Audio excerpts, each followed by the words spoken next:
కూడా మంచి గుర్తింపు ఇచ్చేటువంటి అవకాశం మా ప్రభుత్వం తరఫున తీసుకుంటామని చెప్పి తెలియజేస్తూ, సో ఇక్కడ జిల్లాలోనే అత్యధిక స్ట్రెంత్ గా ఉన్నటువంటి మోత్కూరు పాఠశాల అదే మోత్కూరు పాఠశాల ఏదైతే ఉందో ఈ మోత్కూరు పాఠశాలను వచ్చేసారి స్ట్రెంత్ పెంచాల్సిందిగా మీ అందరికీ చెప్తూ, మీరు ఎంత ప్రభుత్వ పాఠశాలను బలోపేతం చేస్తే ప్రభుత్వం మీకు అంత అండగా నిలబడుతుంది, మీ పర్ఫార్మెన్స్ గుర్తిస్తుందని చెప్పి తెలియజేస్తా ఉన్నా.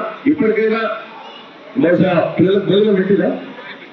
భోజనం అయిపోయింది కాబట్టి మీ క్రీడా కార్యక్రమాలు కొనసాగించుకోవాల్సిందిగా నేను రిక్వెస్ట్ చేస్తా ఉన్నా. అలాగే నేను మోత్కూరు ఈ మున్సిపల్ కానీ లేకపోతే చుట్టుపక్కల గ్రామాల తల్లిదండ్రులు కూడా రిక్వెస్ట్ చేస్తా ఉన్నా, ఈ ప్రభుత్వ పాఠశాల మనది.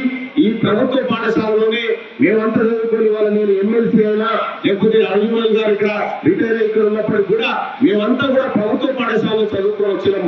ఇది కన్నతల్లి లాంటిది. ప్రభుత్వ పాఠశాలను ప్రేమిద్దాం, ప్రభుత్వ పాఠశాలకి మన పిల్లల్ని కోరుకోవాలనేటువంటి నినాదంతో వచ్చేసారి మరింత స్ట్రెంత్ పెరగాలి. దానికోసం తల్లిదండ్రులు, గ్రామ సర్పంచులు, అలాగే ఈ రాజకీయ నాయకులు కూడా అందరూ కృషి చేయాల్సినటువంటి అవసరాన్ని నేను తెలియజేస్తూ, అవకాశం వచ్చింది మిమ్మల్ని కలిసేటువంటి అవకాశం అందరికీ కృతజ్ఞతలు, ధన్యవాదాలు.